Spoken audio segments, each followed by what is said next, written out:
أشهد أن لا إله إلا الله وحده لا شريك له وأشهد أن محمدا عبده ورسوله أما بعد فأعوذ بالله من الشيطان الرجيم بسم الله الرحمن الرحيم الحمد لله رب العالمين الرحمن الرحيم مالك يوم الدين إياك نعبد وإياك نستعين إياك نعبد وإياك نستعين إياك نعبد وإياك نستعين اهدنا الصراط المستقيم صراط الذين أنعمت عليهم غير المغضوب عليهم ولا الضالين لن تنالوا البر حتى تنفقوا مما تحبون وما تنفقوا من شيء فإن الله به عليم. آل عمران آیت 93. تم ہرگز نیکی کو پا نہیں سکو گے یہاں تک کہ تم ان چیزوں میں سے خرچ کرو جن سے تم محبت کرتے ہو، اور تم جو کچھ بھی خرچ کرتے ہو یقیناً اللہ تعالیٰ اس کو خوب جانتا ہے. اس کے بعد یہ حدیث ہے حضرت صلی اللہ علیہ وسلم کی. حضرت سعد بن ابی وقاص بیان کرتے ہیں رضی اللہ تعالیٰ عنہ بیان کرتے ہیں کہ حضور صلی اللہ علیہ وآلہ وسلم نے فرمایا، خدا کی رضا کی خاطر جو کچھ تم خرچ کرو گے اس کا اجر تمہیں ضرور ملے گا، مگر شرط یہ ہے کہ خدا کی رضا کی خاطر ہو، دکھاوے کے لیے نہیں. اسی طرح حضرت مسیح موعود علیہ السلام فرماتے ہیں، اور جو شخص ایسی ضروری مہمات میں مال خرچ کرے گا میں امید نہیں رکھتا کہ اس مال کے خرچ سے اس کے مال میں کچھ کمی آ جائے گی، بلکہ اس کے مال میں برکت ہوگی. بس چاہیے کہ خدا تعالیٰ پر توکل کر کے پورے اخلاص اور جوش اور ہمت سے کام لیں کہ یہی وقت خدمت گزاری کا ہے. مالی امور سے متعلق اس آیت کریمہ اور حدیث نبوی اور حضرت مسیح موعود علیہ السلام کے اقتباس کے بعد میں آج تحریک جدید کے نئے سال کا اعلان کرتا ہوں. اللہ تعالیٰ کے فضل و کرم سے تحریک جدید کا مالی سال 31 اکتوبر کو بڑی شان کے ساتھ اختتام پذیر ہوا، اور 1 نومبر سن 2000 سے ہم تحریک جدید کے نئے سال میں داخل ہو رہے ہیں. گزرے ہوئے سال کے دوران 17 نئے ممالک کو پہلی مرتبہ تحریک جدید میں حصہ لینے کی توفیق ملی، اور اس طرح اب تک 110 ممالک تحریک جدید میں یہ مالی جہاد میں شامل ہو چکے ہیں. کل وصولی 19,74,600 پاؤنڈ ہے، جو کہ گزشتہ سال کی نسبت 2 لاکھ پاؤنڈ زیادہ ہے. گزشتہ سال تحریک جدید کے نئے سال کے اعلان کے موقع پر میں نے امید ظاہر کی تھی کہ مجاہدین کی تعداد آئندہ 3 لاکھ تو ضرور ہو جائے گی. الحمدللہ کہ مجاہدین کی تعداد ان سال 3,10,000 سے تجاوز کر چکی ہے. مجاہدین کی تعداد میں 43,000 کا جو اضافہ ہوا ہے اس میں زیادہ تر نومبائین شامل ہیں، اور دوران سال مجاہدین کی تعداد میں اضافے کے لحاظ سے ہندوستان سر فہرست ہے. افریقہ میں نومبائین کو تحریک جدید میں شامل کرنے کے لحاظ سے کینیا سب افریقی ممالک سے آگے نکل گیا ہے. پاکستان کا نام ان سال خاص طور پر قابل ذکر ہے کہ نہایت نامساعد حالات کے باوجود پاکستان کو حیرت انگیز ترقی کرنے کا موقع ملا، اور لاہور کی جماعت اس قربانی میں اس لحاظ سے بہت قابل قدر ہے کہ پاکستان کی تمام جماعتوں سے آگے بڑھ گئی ہے۔ یہ پاکستان کی 3 بڑی جماعتوں میں سے پہلے نمبر پر آئی ہے۔ پہلے نمبر پر لاہور، پھر کراچی، پھر ربوہ۔ امریکہ اور جرمنی کی جماعتوں کی ایک دوسرے پر سبقت کی روایت اسی طرح جاری ہے۔ ہاں، میں ضمناً یہ ذکر کر دوں کہ ربوہ اب بھی اول آ سکتا ہے، کیونکہ اکثر ربوہ کو پیسہ باہر سے ربوہ کے لوگ ہی بھیجتے ہیں، اور اگر وہ ذرا بھی اس طرف توجہ کریں تو یہاں کچھ کندہ کم کر کے وہاں بڑھا دیں تو ہمیشہ ربوہ کا نمبر اول ہی رہا کرے گا انشاءاللہ۔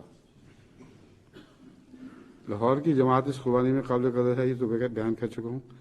امریکہ اور جرمنی کی جماعتوں کی ایک دوسرے پر سبقت کا روایتی مقابلہ اسی طرح جاری ہے، مگر ان سال خدا تعالیٰ کے فضل سے پاکستان کے باہر کے ممالک میں امریکہ دنیا بھر کی جماعتوں میں اول رہا ہے، اور جرمنی کو 64,000 پاؤنڈ سے پیچھے چھوڑ گیا ہے۔ اب میں اس کے ساتھ ہی تحریک جدید کے نئے سال کے آغاز کا اعلان کرتا ہوں۔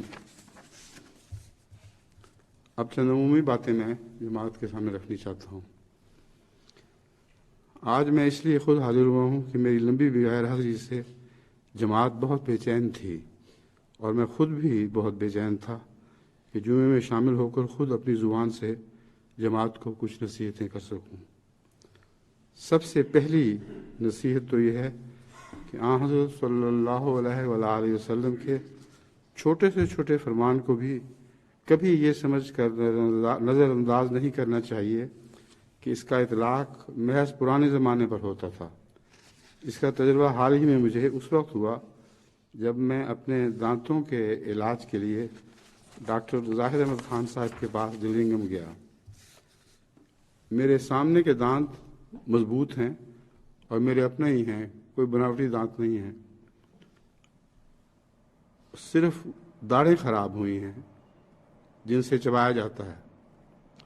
ڈاکٹر صاحب نے جب یہ حال دیکھا تو بے اختیار ان کے منہ سے یہ بات نکل گئی کہ خرابی صرف داڑھوں میں ہے، اور وجہ یہ ہے کہ آپ عادتاً سخت ہڈیاں چباتے رہے ہیں، اور ہڈیوں کے دباؤ کی وجہ سے ان کی جڑوں پر اثر پڑا ہے اور وہ ایک دوسرے سے الگ ہو گئی ہیں۔ اس وقت مجھے حضرت صلی اللہ علیہ وآلہ وسلم کا یہ فرمان یاد آیا کہ ہڈیاں نہ چبایا کرو، کتوں کے لیے بھی کچھ چھوڑ دیا کرو۔ اب تک تو میں اس کا یہ مطلب سمجھتا رہا کہ پرانے زمانے پر اطلاق ہونے والا ایک ارشاد ہے، جبکہ آج کل تو امیر ملکوں کے کتوں کو غریب ملکوں کے اکثر انسانوں سے بہتر خوراک ملتی ہے، اس لیے ان کو اب انسانوں کی چھوڑی ہوئی ہڈیوں کی کیا ضرورت ہوگی۔ یہی بات اس موقع پر ڈاکٹر صاحب نے خود بھی کہی۔ اس وقت مجھے خیال آیا کہ ہاں، حضور صلی اللہ علیہ وآلہ وسلم کی کوئی بات کسی زمانے میں بھی پرانی نہیں ہوتی۔ دانتوں کی صفائی کے متعلق آپ نے بے حد نصیحتیں فرمائی ہیں۔ 5 وقت مسواک کرنا، اور آج کل نئی طریقے سے مسواک ہوتی ہے، مگر بہرحال حکم تو وہی ہے، ان کو صحیح رخ میں مسواک کو پھیرنا اوپر اور نیچے۔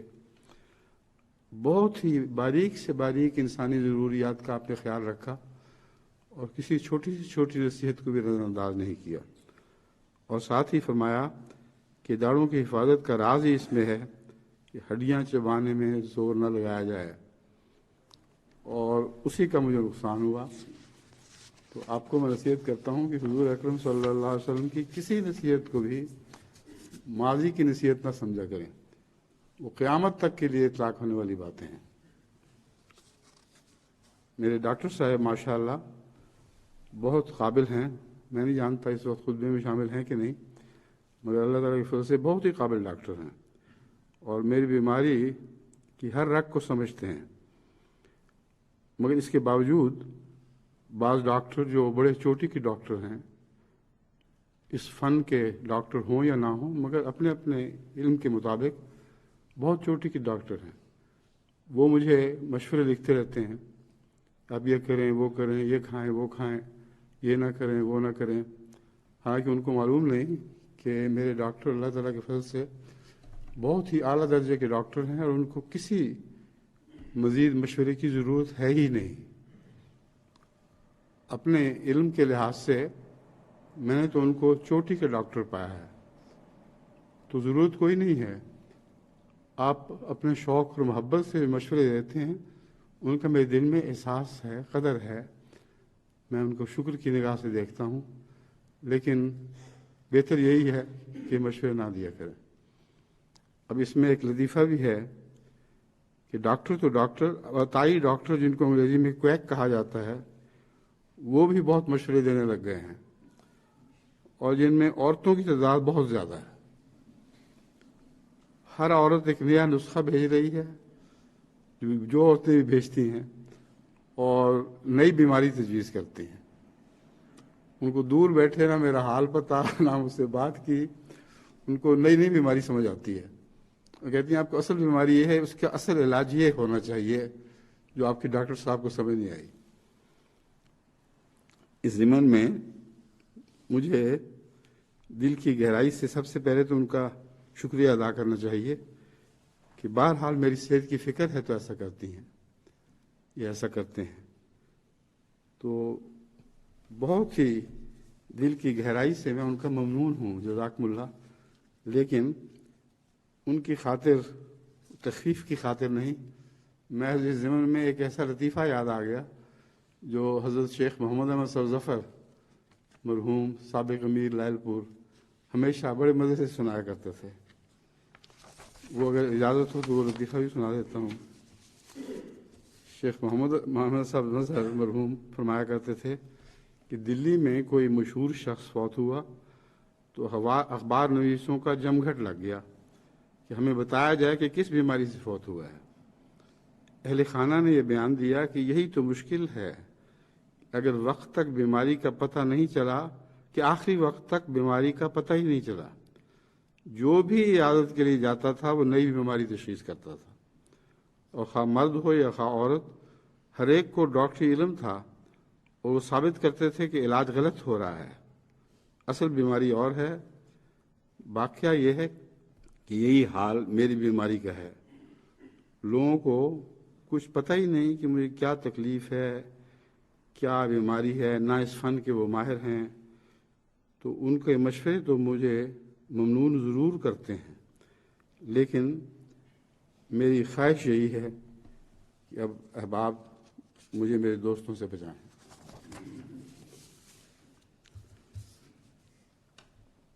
اب میں شکریہ کی چند اور باتیں بیان کر دیتا ہوں. سب احباب جماعت کا شکریہ ادا کرنا چاہتا ہوں. جب مجھ سے ملنے کے لیے مختلف خاندان آتے ہیں تو بہت سے خاندان ایسے ہیں جو سب اس بات پر روتے رہے ہیں کہ ہمیں نہ تو اپنی فکر ہے، نہ اپنے بڑوں کی، نہ چھوٹوں کی، صرف آپ کی بیماری کا غم لگا ہوا ہے. یہ سارے میرے محسن ہیں جو مجھے دعائیں دیتے ہیں اور جن کے آنسو میں نے اپنی آنکھوں سے دیکھے ہیں. لیکن کثرت سے ایسے محسن بھی ہیں جو میرے آنسو تو کبھی دیکھ لیتے ہوں گے مگر مجھے ان کے آنسو دکھائی نہیں دے سکتے. لیکن میں جانتا ہوں کہ جماعت کی ایک بڑی تعداد ہے جو اسی طرح میرے غم میں روتی ہے، اور ان لوگوں کا احسان ہے، اور میں سمجھتا ہوں کہ انہی لوگوں کی دعاؤں کی وجہ سے میں نسبتاً پہلے سے بہت بہتر ہوں. اب میں ایک اور بات بھی ذکر کر دینا چاہتا ہوں کہ میرے ایک ذاتی خادم ہیں اور وہ جماعت کے بھی خادم ہیں، وقف زندگی کی طرح کام کرتے ہیں. ان کا نام بشیر احمد ہے.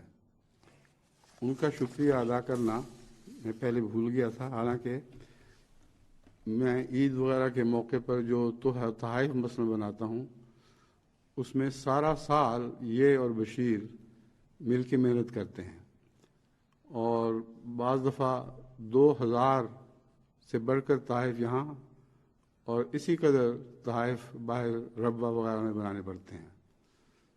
تو مجھے تحائف دینے میں تو ہرگز کوئی تکلیف نہیں، نہ مالی کمزوری ہے نہ اور کچھ کمزوری ہے، مگر یہ ہو نہیں سکتا کہ تحائف لوگ دیں اور جواباً میں تحفہ نہ دوں.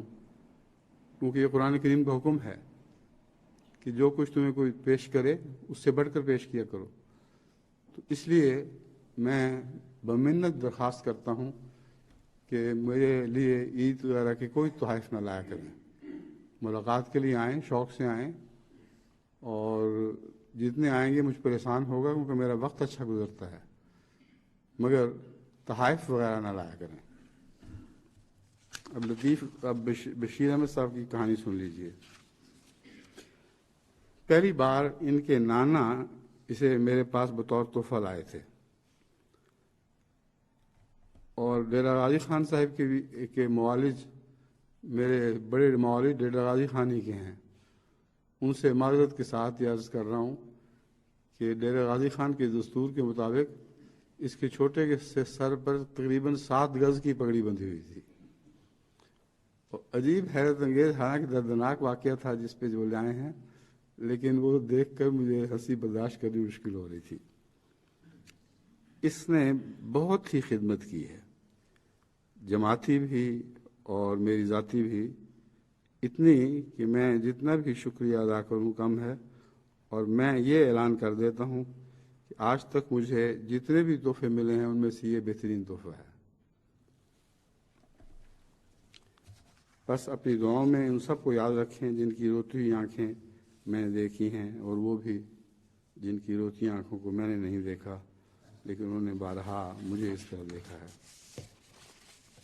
میرے ڈاکٹر صاحب ماشاء اللہ بہت سمجھدار اور اپنے فن میں بہترین ہیں، اور ان کے ہوتے ہوئے مجھے مزید مشوروں کی ضرورت نہیں ہے. اس لیے اب مہربانی فرما کر اس باب کو بند کر دیا جائے. لیکن ایک بات وہ میری بیماری کی نہ سمجھ سکتے ہیں، نہ ابھی تک سمجھ سکے ہیں. وہ ہمیشہ مجھے نصیحت کرتے ہیں کہ میں اپنے اوپر بوجھ نہ ڈالوں، حالانکہ میری بیماری یہی ہے کہ میں بوجھ نہیں ڈال رہا. ان کو اندازہ نہیں کہ میں نے کتنے بوجھ اٹھائے ہیں. ساری زندگی خدا کے فضل سے کاموں میں گزری ہے. اس کے لیے کام، جس شخص کی ساری زندگی کاموں میں گزری ہو، اس کے لیے کام نہ کرنا بوجھ ہے. کام بوجھ نہیں ہوتا. چنانچہ وہ کام جو میں کیا کرتا تھا ان میں سے چند مثال کے طور پر دیتا ہوں. ہومیوپیتھی کلاس تھی. اب میں دوبارہ تو نہیں لکھ سکتا، بہت دیر عرصہ لگا ہے اس پہ محنت کرنے کا. بہت سے مفید مشورہ دینے والے مشورہ دینے کے لیے آیا کرتے تھے. یعنی کلاس بھی ہوتی تھی، اس کے بعد اس کی دہرائی بھی ہوا کرتی تھی. ترجمۃ القرآن کلاس تھی. اب ترجمۃ القرآن کلاس میں بہت محنت کرنی پڑی ہے. یہ صرف جو ماہرین تھے وہی اس کلاس میں شامل نہیں ہوا کرتے تھے، بلکہ مختلف خواتین، مرد اور عورتیں اس کلاس میں شامل ہوا کرتے تھے اور بہترین مشورے دیا کرتے تھے. خاص طور پر امام صاحب کی بیگم کانتا بیگم، جو عالم عربی میں گولڈ میڈلسٹ ہیں، وہ بہت گہری باتیں بتایا کرتی تھیں. اور اسی طرح میری بیٹی فائزہ بھی ماشاءاللہ تعبیر کا بھی اچھا علم رکھتی ہے اور قرآن کریم کی فہم بھی بہت اچھی ہے. تو بعض دفعہ وہ بھی بہت ہی اعلیٰ عارفانہ نقطہ بیان کر دیا کرتی تھی. تو یہ سارے یہ کام تھے جو پھر میں دہراتا بھی تھا. ان کو جو اسپیشلسٹ تھے وہ میرے پاس آیا کرتے تھے. ایک تو ان میں سے عامر صاحب ہیں، ایک مومن صاحب، ایک ہمارے شمس صاحب اور پرائیویٹ سیکرٹری صاحب. ان کا تو حصہ لینا لازم تھا. تو یہ چاروں بارہا میرے پاس اکٹھے ہوئے، اور قمر صاحب بھی. تو یہ سارے اکٹھے ہوتے رہے اور بار بار دہرائی ہم نے کی ہے. اتنی دفعہ دہرائی کی ہے جس طرح جگالی کی جاتی ہے، اس طرح ترجمے کے ہر لفظ پر دہرائی کی ہے. اور جو لوگ قرآن کا فہم رکھتے ہیں وہ غور سے پڑھ کے دیکھیں، ان کو انشاءاللہ تعالی ضرور ایسے نکات نظر آئیں گے کہ وہ سمجھ جائیں گے کہ اس ترجمے کی بھی ضرورت تھی. اب اس کے علاوہ ہومیوپیتھک کلاس تھی، دوبارہ اب میں ہومیوپیتھک کلاس تو لے نہیں سکتا، ترجمۃ القرآن کی کلاس کا ذکر کر دیا ہے، اردو کلاس ہوا کرتی تھی، پھر مختلف کتابیں لکھنا اور مختلف کتابوں کے ترجمے کرنے والی ٹیم کے ساتھ بیٹھ کر کام کرنا۔ اب جو میں نے کتابوں پہ کام کیے ہوئے ہیں، اس کے ساتھ مددگار ٹیمیں ہوا کرتی تھیں، خاص طور پر جو بائبل کے متعلق ہماری ٹیم ہے، اس کا بہت بڑا دخل ہے ہماری بائبل کمیونٹی لکھوانے میں، جو انشاءاللہ 1-2 سال کے اندر تیار ہو جائے گی۔ تو یہ دنیا کی پہلی کمیونٹی ہوگی جو عیسائیوں اور یہودیوں کے جواب میں لکھی گئی، اور اس میں ڈیفنس نہیں بلکہ آفینس پایا جاتا ہے۔ آفینس ان معنوں میں نہیں کہ برا محسوس ہو، جو بھی آفینس ہے 100% ان کی کتب سے لیا گیا ہے، ان کے اپنے حوالوں سے لیا گیا ہے، اور بعض نادان جو حضرت مسیح علیہ السلام پر حملے کرتے ہیں، ان کے جواب بھی یہ ریسرچ ٹیم نکال کے دیتی ہے۔ تو ان کے لیے بھی دعا کریں، اللہ تعالیٰ ان کو جزا دے۔ اور ان کی انچارج کون ہیں ہماری؟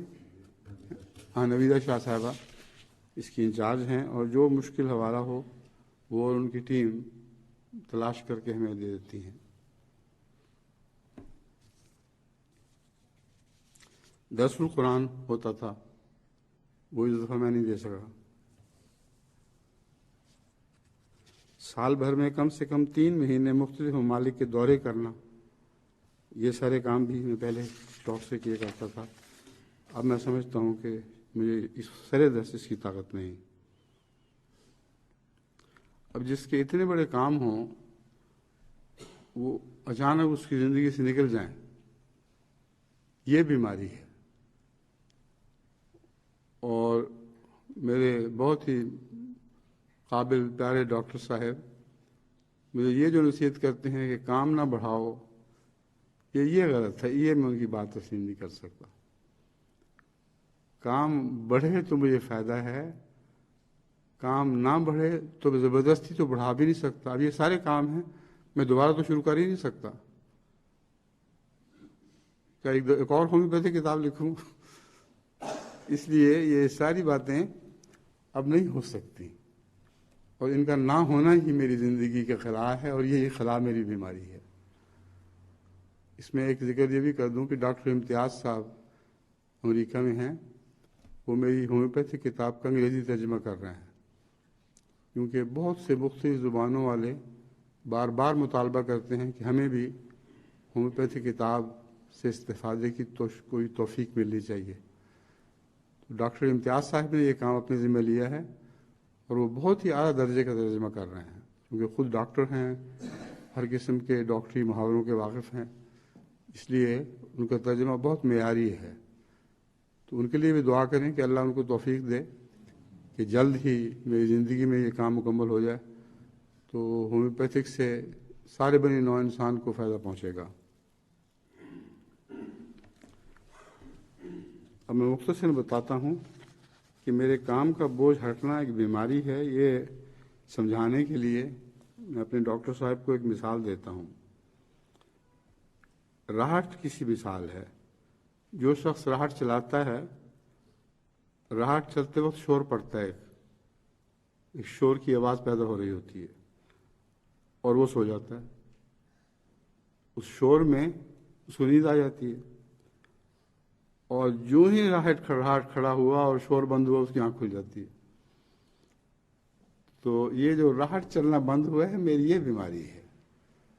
اگر کسی طریقے سے یہ راہٹ چل پڑے تو اللہ تعالیٰ کے فضل سے پھر میری کوئی بیماری باقی نہیں رہے گی۔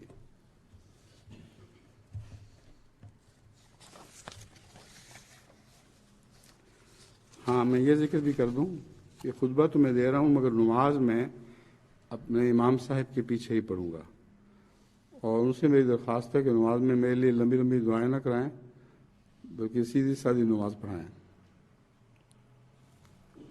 امام صاحب مان گئے ہیں، کہتے ہیں ٹھیک ہے۔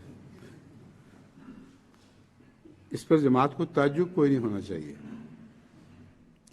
تعجب اس بات پر ہے، ہونا چاہیے تھا، پتہ نہیں ہے کہ نہیں، کہ میں نے ایک دفعہ باقاعدہ حساب لگا کر یہ دیکھا تھا کہ گزشتہ تینوں خلفاء سے زیادہ میں نے باجماعت نمازیں پڑھائی ہیں، اور یہ حسابی بات ہے، اس میں کوئی بھی شک کی بات نہیں۔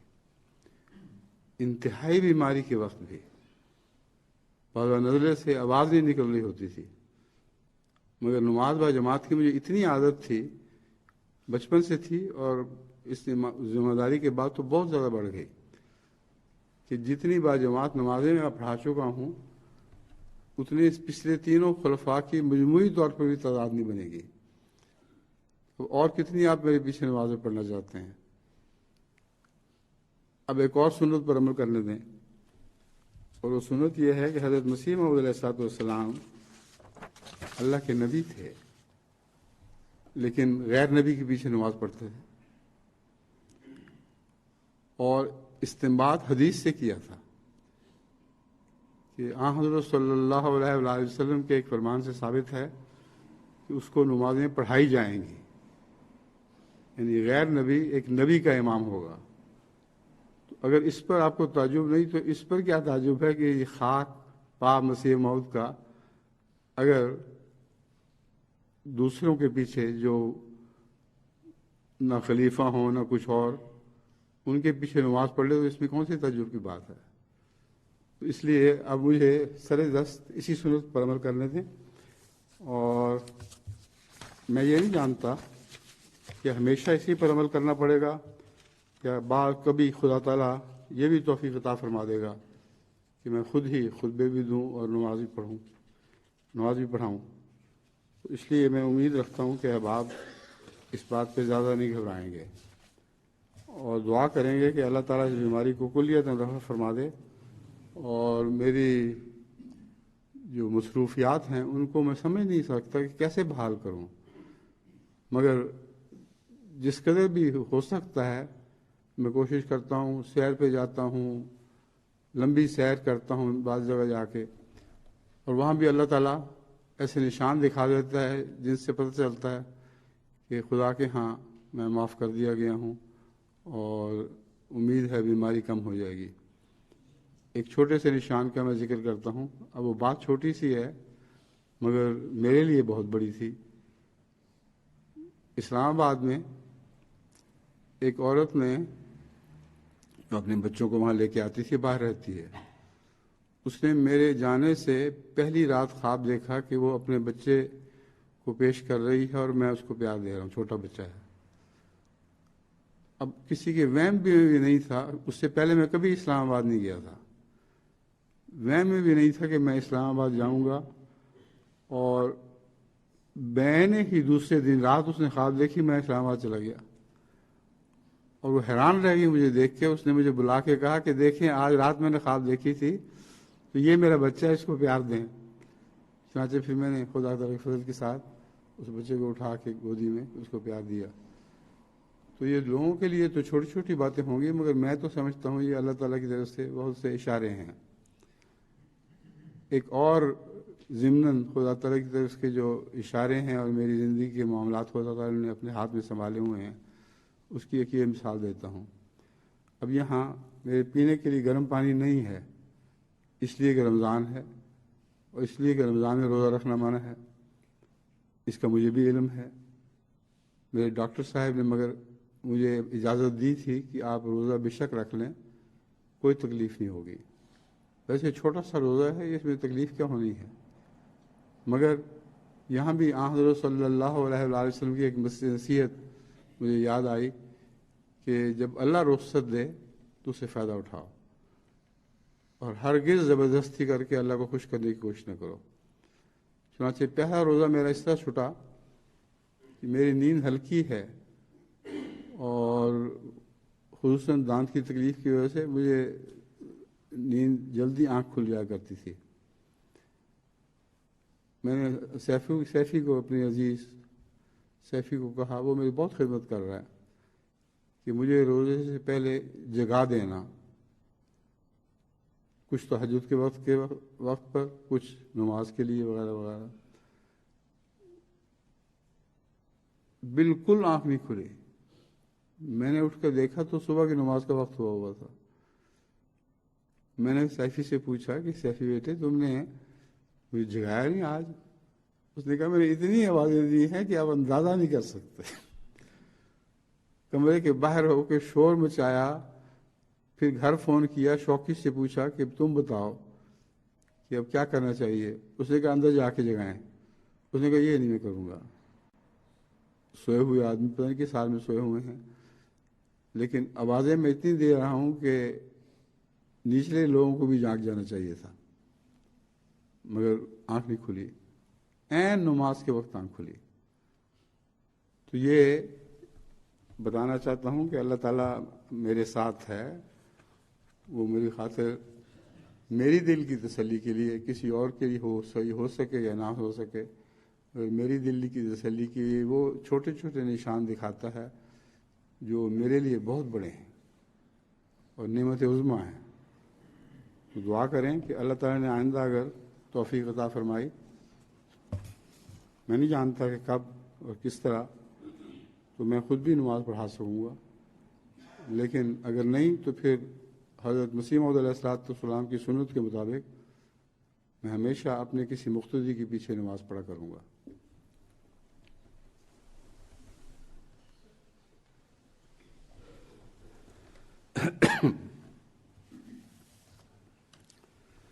الحمد لله نحمده ونستعينه ونستغفره ونؤمن به ونتوكل عليه ونعوذ بالله من شرور أنفسنا ومن سيئات أعمالنا. من يهده الله فلا مضل له ومن يضلل فلا هادي له. ونشهد أن لا إله إلا الله ونشهد أن محمدا عبده ورسوله. عباد الله رحمكم الله، إن الله يأمر بالعدل والإحسان وإيتاء ذي القربى وينهى عن الفحشاء والمنكر والبغي يعظكم لعلكم تذكرون. اذكروا الله يذكركم وادعوه يستجب لكم ولذكر الله أكبر.